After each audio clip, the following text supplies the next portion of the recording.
Baltasar, Radyo Pilipinas. Pasada ng mga balita mula sa Pilipinas para sa mga Pilipino saan man sa mundo. Ang Pilipinas ngayon.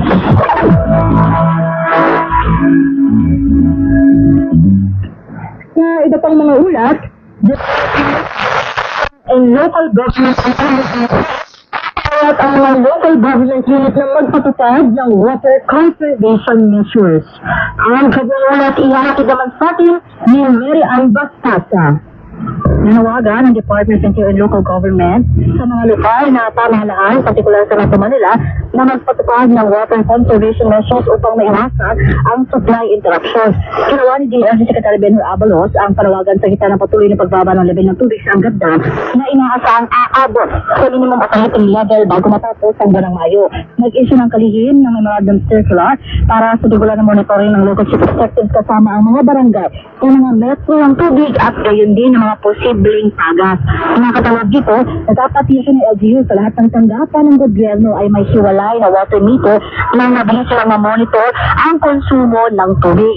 Inikangit rin ng LGU sa isulo ang paggamit ng rainwater harvesting sa government facilities at mga water catchment system naman sa residential areas.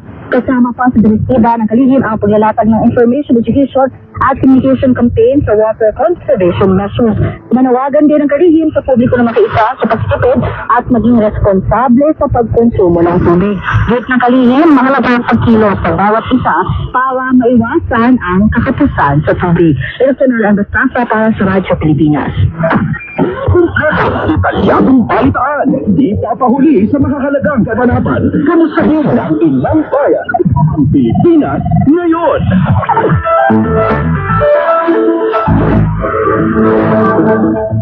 Sa iba pang mga balita, gamit ng mobility devices gaya ng bisikleta at e-bike, patuloy na isinusulong ng Department of Transportation o DOTR.